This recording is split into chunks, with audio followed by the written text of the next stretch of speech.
أعوذ بالله من الشيطان الرجيم بسم الله الرحمن الرحيم فويل للذين يكتبون الكتاب بأيديهم ثم يقولون هذا من عند الله ليشتروا به ثمنا قليلا فويل لهم مما كتبت أيديهم وويل لهم مما يكسبون.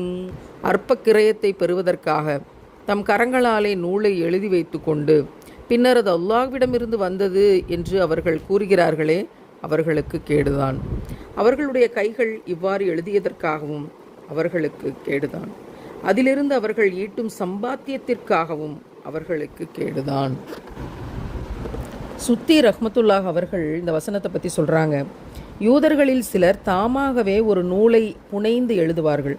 அதை அரபுகளிடம் விற்றுவிட்டு இது அல்லாஹ்விடமிருந்து வந்தது என்று கூறிக்கொள்வார்கள். இதன் மூலம் அற்ப விலையை பெற வேண்டும்ங்கிறது தான் அவங்களோட நோக்கமாக இருந்துச்சு. இப்னு அப்பாஸ் ரலியல்லாஹு அன்ஹு அவர்கள் சொல்லும் பொழுது, வேத ஞானம் கிடைக்க பெற்ற அவர்கள் அல்லாஹ்வின் மீது ஆணையாக, அவர்கள் யாரும் உங்களுக்கு அருளை பெற்ற வேதத்தை பற்றி உங்களிடம் எதையும் கேட்டதை நாம் கண்டதில்லை அப்படின்னு சொல்கிறாங்க. சுஹ்ரி ரஹ்மத்துல்லாஹ் அவங்க சொல்கிறாங்க, அவர்களுடைய கைகள் எழுதியதற்காக அவர்களுக்கு கேடுதான், அவர்கள் சம்பாதித்ததற்காகவும் அவர்களுக்கு கேடுதான்னு அல்லாஹ் சொல்லியிருக்கிறான்னு சொல்கிறாங்க.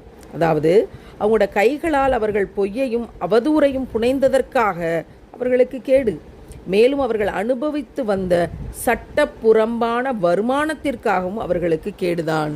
பொய்களை இட்டுக்கட்டி இதுதான் அல்லாஹ்விடமிருந்து வந்தது என்று பரப்பியதற்காக, எழுதியதற்காக, சம்பளம், காசு, பணம் இதுக்காக அதை வாங்கியதற்காக கேடுதான், தண்டனை தான் அப்படின்னு இந்த விளக்கத்தில் அல்லாஹ் யூத மதகுருமார்களை பற்றி சொன்னியதாக இங்கே மார்க்க அறிஞர்கள் தெளிவாக விளக்குறாங்க. இன்றைய சமூகத்தோடு இதை ஒப்பிட்டு பாருங்கள். எத்தனை பொய்களை கட்டுகிறார்கள், எத்தனை இட்டு கட்டுகிறார்கள், இதுதான் இஸ்லாம் என்று எத்தனை மோசமாக பரப்புகிறார்கள். இவர்களுக்கெல்லாம் கேடுதான், இவர்களுக்கெல்லாம் நிச்சயம் தண்டனை உண்டு.